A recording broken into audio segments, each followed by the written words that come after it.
పురుషుల్లారా మీ భార్యలను ప్రేమించుడి, అటువలే క్రీస్తు సంఘమును ఏం చేస్తూ ఉన్నాడు? ప్రేమిస్తూ ఉన్నాడు. ఇప్పుడు ప్రదానం చేసుకున్నారు, పెళ్లిళ్ళు చేసుకున్నారు, పిల్లలు కలిగి ఉన్నారు. అయితే మనం ఇక్కడ జ్ఞాపకం చేసుకునేది ఏంటంటే, క్రీస్తు సంఘమును ప్రేమించినట్టు మీ భార్యలను ప్రేమించండి, మీ పిల్లలు ప్రేమించండి, మీ కుటుంబమును ప్రేమించండి.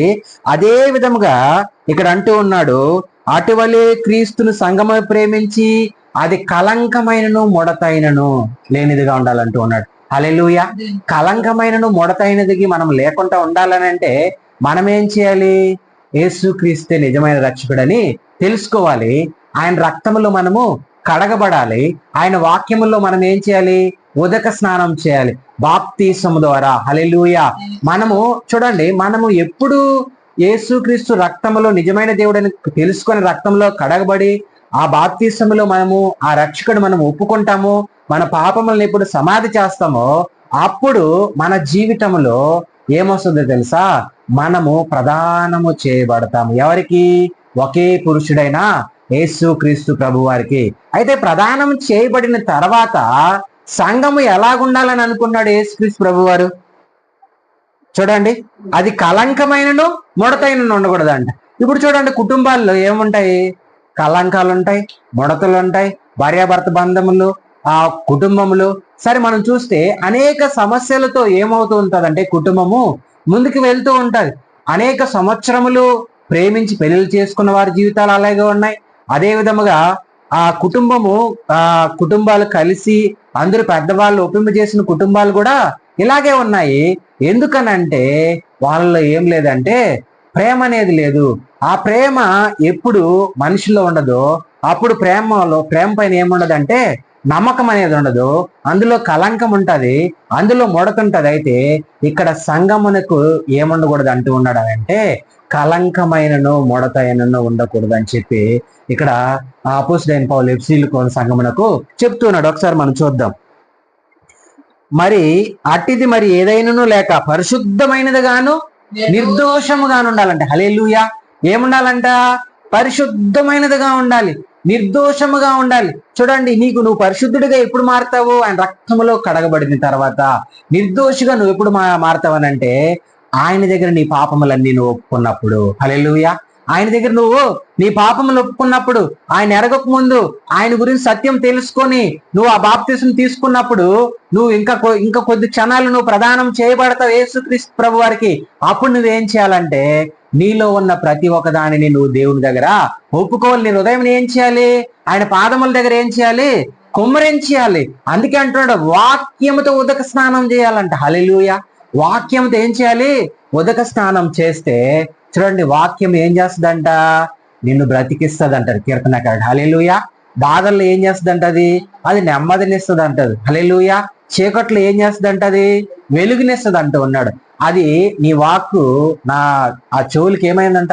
ఆ నాలుగుకి ఏమైందంట? మధురముగా ఉందని చెప్పి లేఖనాలు చెప్తూనే. హల్లెలూయా. మనం జ్ఞాపకం చేసుకుంటే దేవుని వాక్యంతో నువ్వు ఉదక స్నానం చేస్తే నీలో కలంకమైనను ముడతైనను ఉండదు.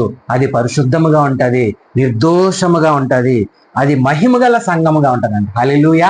ఎలాగుంటది? మహిమగల సంఘముగా ఉంటది. నీ జీవితంలో ఇవన్నీ ఉంటే ఖచ్చితంగా సంఘం ఎలాగుంటది?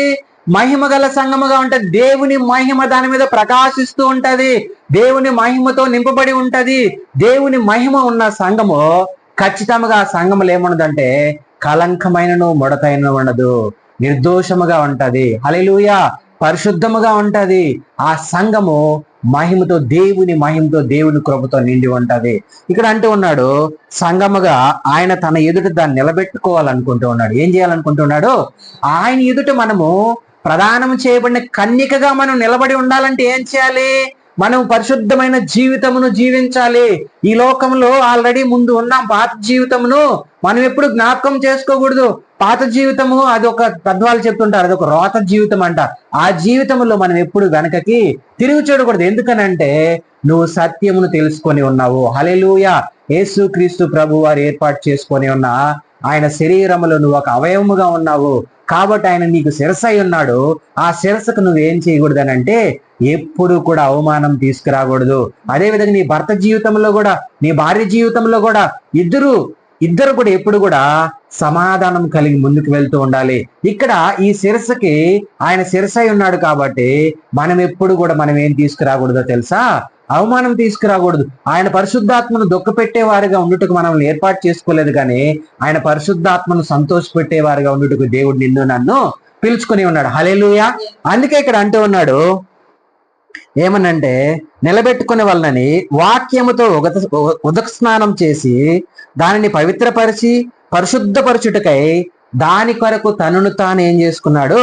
అప్పగించుకున్నాడు. చూడండి, ఈ సంఘమును అది అందులో కలంకమైనను ముడతైన ఉండకూడదు అని చెప్పి, పరిశుద్ధముగా ఉండాలని, నిర్దోషముగా ఉండాలని, మహిమగలదిగా ఉండాలని చెప్పి ఆయన ఏం చేశాడంటే ఆ వాక్యముతో ఉదక స్నానం చేపించి సంఘమును దాన్ని పవిత్రపరిచి పరిశుద్ధపరచుటకై తనను తాను ఏం చేశాడంట?